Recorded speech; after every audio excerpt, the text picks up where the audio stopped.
হযরত ঈসা আলাইহিস সালাতু ওয়াস সালামের জামানায় একজন দুপি ছিল। দুপি আগের জামানায় দেখতেন না? দুপিরা কাপড় কাচতো এবং কাপড় লন্ডি করে ইস্ত্রি করে মানুষকে দিয়ে দিত। তো হযরত ঈসা আলাইহিস সালাতু ওয়াস সালামের জামানায় এক দুপি এমন ছিল, সে দুপি কাপড় কেচে আপনার সকালবেলা নদীতে যেত, কাপড় কাচতো এবং বিকালবেলা সেগুলি শুকিয়ে ইস্ত্রি করে মানুষের কাছে পৌঁছায় দিত। কিন্তু দুপির একটা সমস্যা ছিল, সে মানুষের কাপড় পাল্টায় দিত। একজন একটা কাপড় দিলে ওনাকে দিত আরেকটা, চাদর দিলে লুঙ্গি দিত, লুঙ্গি দিলে চাদর দিত, এইভাবে কাপড় পাল্টায় বলতো। দুপির কাজ ভালো ছিল, কিন্তু কাজটা ছিল কি, সে মানুষের কাপড় উল্টা পাল্টা করে দিত। তো এলাকাবাসী সবাই এই দুপির প্রতি অসন্তুষ্ট হয়ে গেছে। অসন্তুষ্ট হয়ে গিয়ে তারা সিদ্ধান্ত নিয়েছে হযরত ঈসা আলাইহিস সালাতু ওয়াস সালামের কাছে গিয়ে এই দুপির বিরুদ্ধে অভিযোগ করবে। তো সকলে মিলে এলাকার সকল মানুষ মিলে হযরত ঈসা আলাইহিস সালাতু ওয়াস সালামের কাছে গিয়ে বলতেছেন, হে আল্লাহর নবী, এই দুপি তো কাজ ভালো করে, কিন্তু আমাদের একটা সমস্যা করে, কাপড় উলটপালট করে ফেলা, আমাদেরকে পেরেশানি করে ফেলে। আমরা সকল এলাকার মানুষ জনগণ মিলে সিদ্ধান্ত নিয়েছি, আপনি আল্লাহর কাছে দোয়া করবেন যেন এই দুপি মারা যায়, এই দুপি মারা যায়।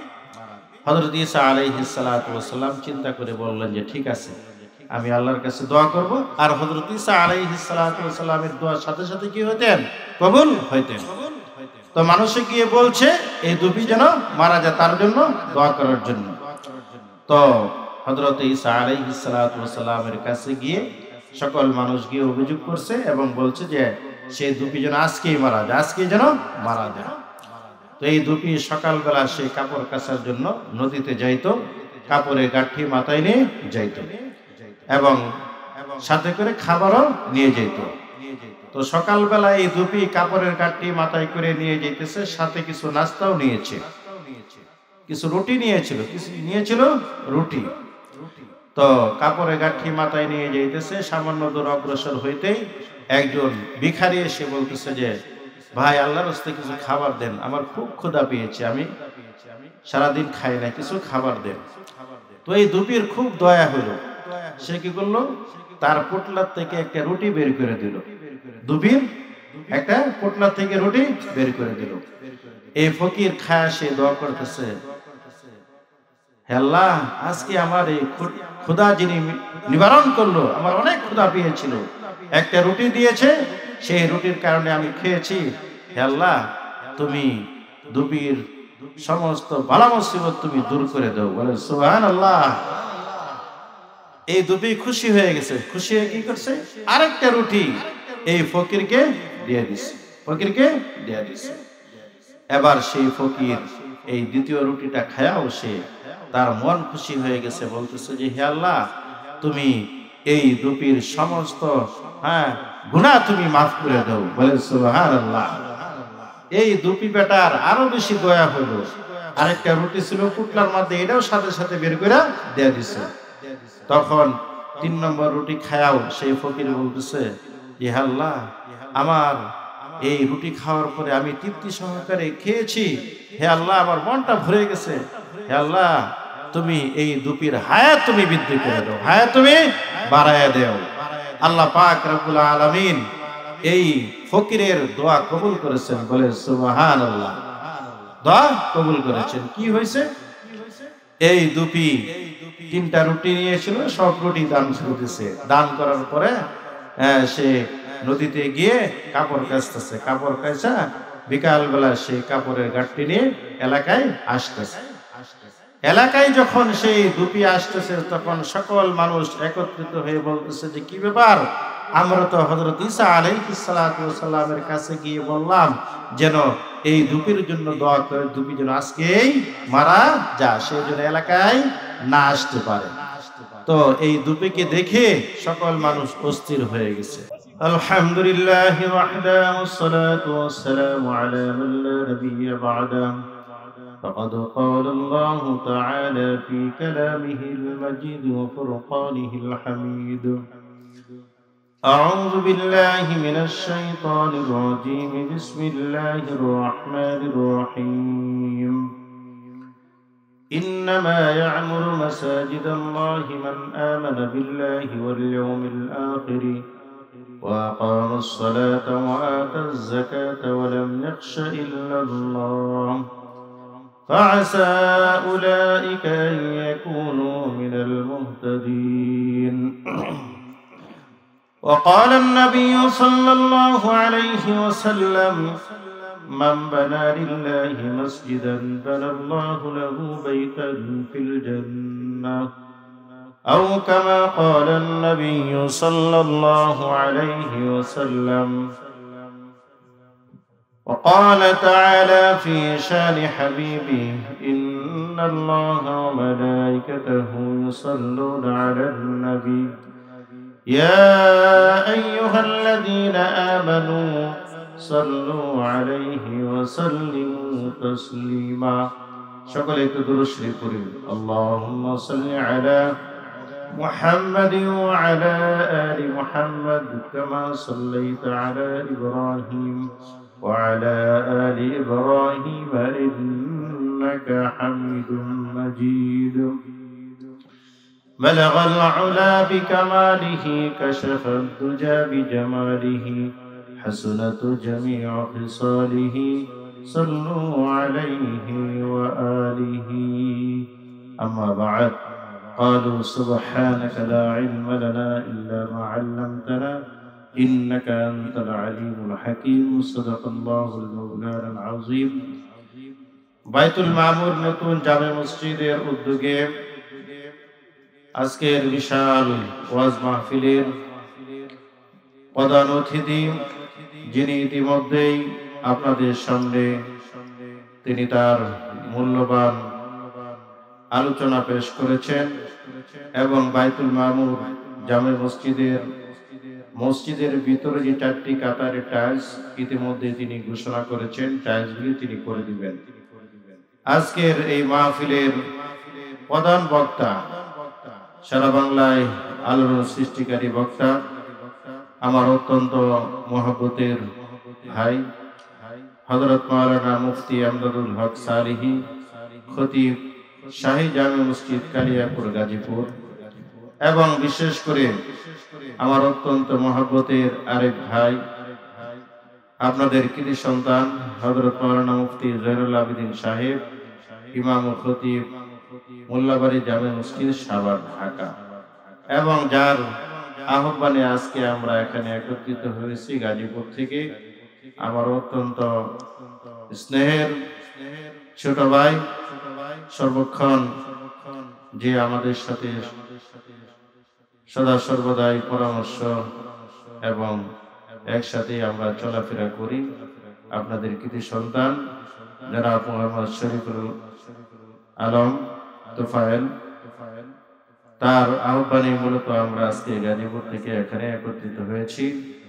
অন্যান্য উলামায়ে ইকরাম, মুরব্বিয়ানে ইজম, পর্দার অন্তরের মা ও বোনেরা এবং দিন প্রিয় মুসল্লিবৃন্দ, আসলেই আলোচনা করবেন আজকের যিনি প্রধান আলোচক, তার আলোচনা না শুনে আপনারা কেউ যাবেন না।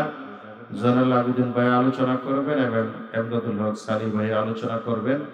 আমাদের যেহেতু অনেক দূরে যাইতে হবে, ওনাদের কাছ থেকে আমরা একটু পরামর্শ করেই এই সিদ্ধান্ত নিয়েছি আমরা চলে যাব।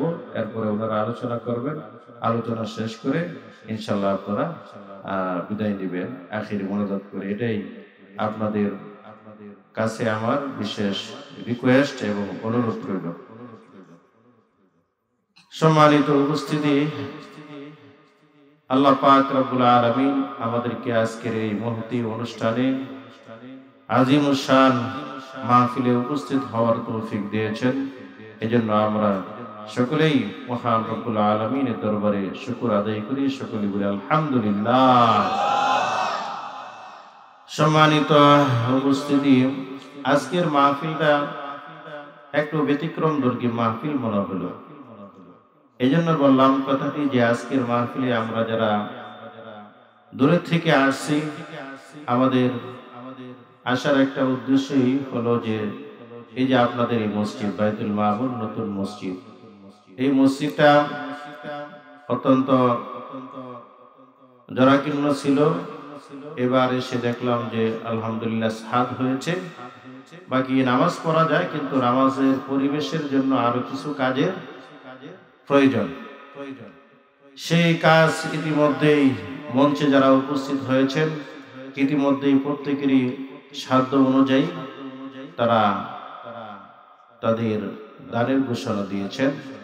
আলহামদুলিল্লাহ আমরা আশাবাদী এবং দোয়া করি, যেহেতু আমরা মুসাফির, আশা করি যে ইনশাল্লাহ অল্প কিছুদিনের মধ্যেই মসজিদটা সুন্দর হবে এবং আপনাদের জন্য, সাধারণ মুসলমানদের জন্য নামাজ পড়া অতি সহজ হয়ে যাবে। আল্লাহ পাক এই মসজিদের কাজ দ্রুত করার তৌফিক দান করেন, সকলে বলেন আমিন। মসজিদে দান করা, মাদ্রাসায় দান করা, গরিবদেরকে দান করা, বিশেষ করে মসজিদের দানের কথা আমি বলি। মসজিদের টাকা কিন্তু সকলের টাকায় মসজিদে লাগে না, সকলের টাকায় মসজিদে লাগে না। মসজিদের টাকা এটা একটা বিশাল জিনিস, যেহেতু মসজিদ হয়েছে আল্লাহর ঘর, মসজিদ আল্লাহর ঘর। এই ঘরের টাকা একমাত্র তাদের টাকাটাই লাগবে যাদের প্রতি আল্লাহ পাক রব্বুল আলামিনের বিশেষ রহমত রয়েছে, বলে সুবহানাল্লাহ। আমাদের সমাজে অনেকেরই টাকা পয়সা আছে, দেখবেন যে টাকার অভাব নাই, কিন্তু তার টাকার দ্বারা সাধারণ মানুষ উপকৃত হয় না, মসজিদ মাদ্রাসা উপকৃত হয় না। তার টাকা বিভিন্ন জায়গায় চলে যায়, গান বাজনা ইত্যাদি অন্যায় কাজে তার টাকা ব্যবহার হয়, ভালো কাজে ব্যবহার হয় না। তখন বুঝতে হবে আল্লাহ পাক রব্বুল আলামিনের রহমত তার প্রতি নাই, যার জন্য তার টাকাটা কি ভালো কাজে, মসজিদের কাজে, মাদ্রাসার কাজে ব্যবহৃত হচ্ছে না। তাহলে মসজিদের টাকা এটারও একটা বিশেষ গুণাগুণ রয়েছে। আল্লাহ পাক রব্বুল আলামিনের যারা নেককার বান্দা, যাদের মন খোলা, যাদের ইমানে তাকত শক্তি রয়েছে, তাদের টাকা পয়সা না থাক, কিন্তু যতটুকু আছে সামর্থ্য আছে, সেই সামর্থ্য অনুযায়ী এই ব্যক্তি মসজিদে দান করে, মসজিদে দান করে। সূরাতুত তাওবার মধ্যে আল্লাহ পাক রব্বুল আলামিন মসজিদ কারা আবাদ করবে, মসজিদের দায়িত্বে কারা থাকবে, মসজিদের দেখভাল কারা করবে, এই সম্পর্কে আল্লাহ পাক রব্বুল আলামিন স্বতন্ত্র একটি আয়াত নাযিল করেছেন। আল্লাহ পাক বলেছেন, ইন্নামা ইয়া'মুরু মাসাজিদাল্লাহ মান আমানা বিল্লাহ।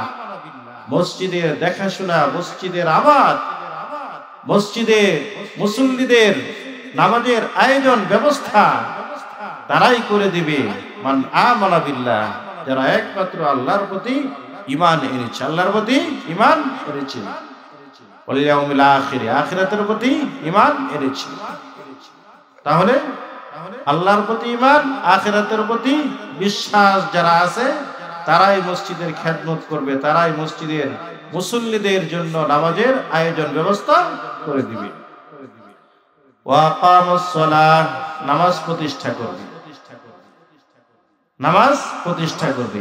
যারা মসজিদে আসে নামাজ পড়ে, তারাই কিন্তু একমাত্র মসজিদের দরদ বুঝতে পারে।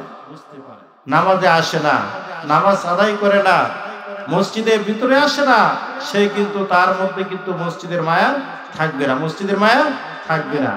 মসজিদে কখন কি প্রয়োজন, মুসল্লিদের নামাজ আদায় করতে গিয়ে কি কি প্রয়োজন, ওই ব্যক্তি একমাত্র বুঝবে যে ব্যক্তি নামাজ প্রতিষ্ঠা করে। অনেক সভাপতি আছে, সেক্রেটারি আছে, মাসকে মাস মসজিদে আসে না, টাকা পয়সা আছে, সমাজের মানুষ তাকে সভাপতি বানিয়ে রাখছে। মসজিদের কখন কি দরকার, মসজিদের ইমাম, মুয়াজ্জিন, খাদেম, মসজিদের ওযুখানা, মসজিদের টয়লেট, মসজিদের পানির ব্যবস্থা, মুসল্লিদের পানি পান করবে সেই ব্যবস্থা, কখন কি প্রয়োজন, একমাত্র যিনি নামাজ প্রতিষ্ঠা করে সেই একমাত্র কি বুঝতে পারবে। ওয়াতাজ যাকাত, যারা যাকাত প্রদান করে, যাকাত প্রদান করে। ইসলামের পঞ্চবিধির মধ্যে এক নম্বর বিধি হলো যাকাত প্রদান করা, যাকাত প্রদান করা, যাকাত প্রদান করা। ওয়ালাম ইয়াখশা ইল্লাল্লাহ, আল্লাহ ছাড়া কাউকে ভয় করে না, আল্লাহকে ছাড়া কাউকে ভয় করে না। এই যে কয়েকটি গুণের কথা বলা হলো, আল্লাহ পাক রব্বুল আলামিন বলেন যাদের ভিতরে এই গুণগুলি রয়েছে তারা একমাত্র মসজিদ আবাদ করবে, মসজিদ প্রতিষ্ঠা করবে এবং মসজিদের মুসল্লিদের জন্য নামাজের আয়োজন করে দিবে। পরিশেষে আল্লাহ পাক রব্বুল আলামিন বলেছেন ফাসা উলাইকা আইয়াকুনু মিনাল মুহতাদিন, আশা করা যায় এই সমস্ত লোকেরা তারা হেদায়েত প্রাপ্ত হবে, অর্থাৎ জান্নাতের অধিবাসী হবে। এই সমস্ত গুণাগুণ যার মধ্যে থাকবে তাদেরকে আল্লাহ পাক রব্বুল আলামিন জান্নাতে প্রবেশ করাইবেন। হাদিসের মধ্যে রাসূল আকরাম সাল্লাল্লাহু আলাইহি ওয়াসাল্লাম বলেছেন মান বানা লিল্লাহি মসজিদান বানাল্লাহু লাহু বাইতান ফিল জান্নাহ, যে ব্যক্তি মসজিদ নির্মাণ করবে আল্লাহ পাক রব্বুল আলামিন তাকে জান্নাতে কি জান্নাতের মধ্যে বালাখানা নির্মাণ করে দিবেন, বালাখানা নির্মাণ করে দিবেন। এজন্য ভাইরা মসজিদের প্রতি আপনার একটি দরদ থাকতে হবে।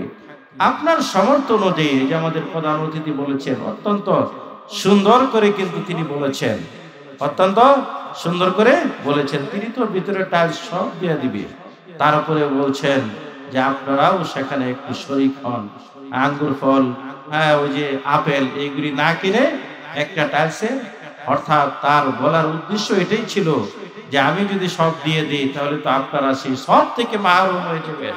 এজন্য প্রত্যেকের সাধ্য অনুযায়ী আপনারাও চেষ্টা করবেন আপনাদের এই মসজিদের দান যেন আপনার পক্ষ থেকেও কিছু না কিছু থাকে, কিছু না কিছু থাকে।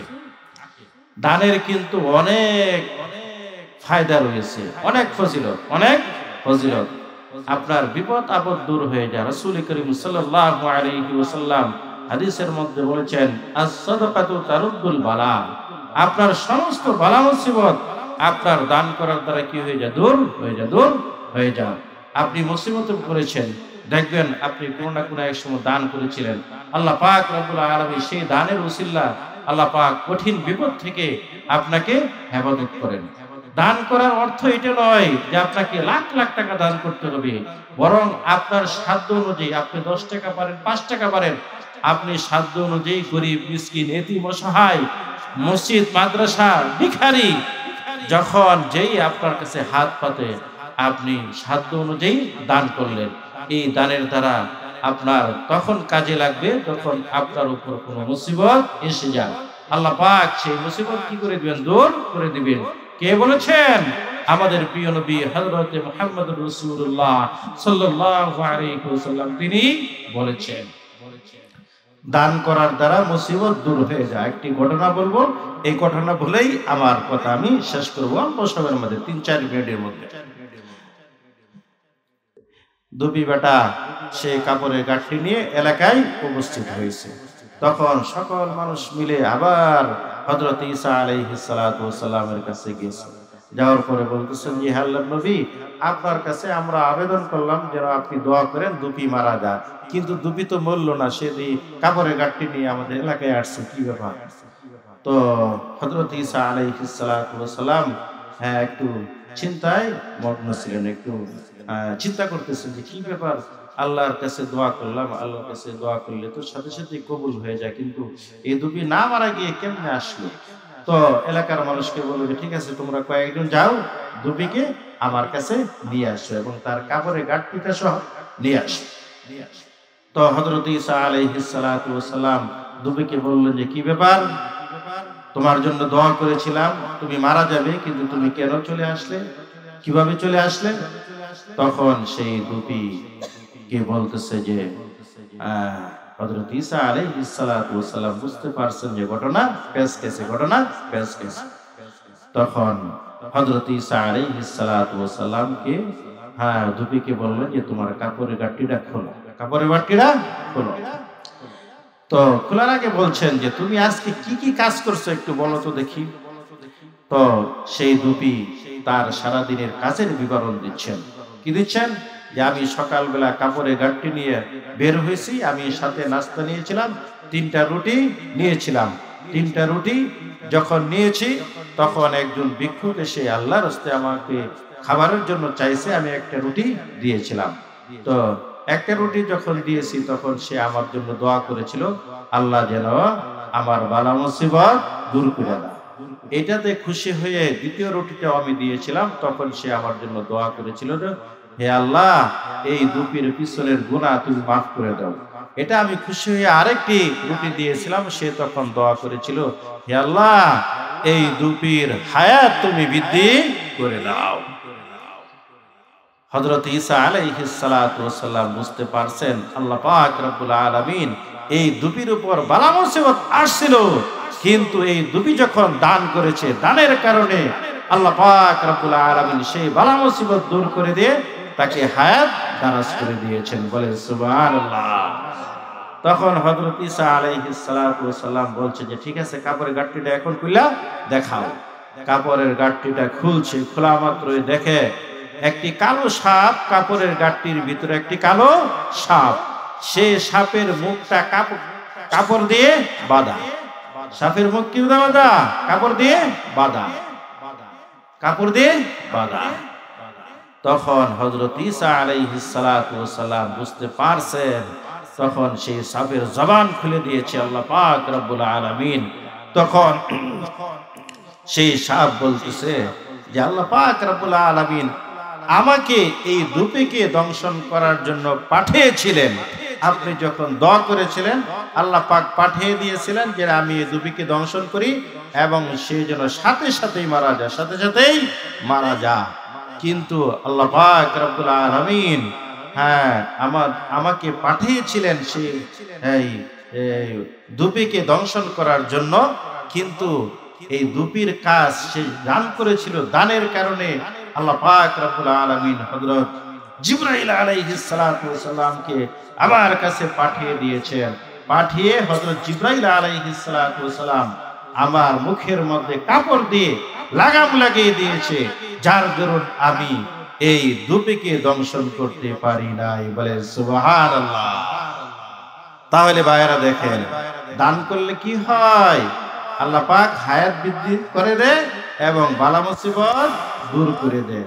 তার প্রমাণ হলো এই দুপি। Presents by Kuakata media centre. Haqqani আলমদের নিত্য নতুন ভিডিও পেতে আমাদের চ্যানেলটি সাবস্ক্রাইব করুন। কুয়াকাটা মিডিয়া সেন্টার, ইসলামিক বিনোদনের বিশ্বস্ত সঙ্গী।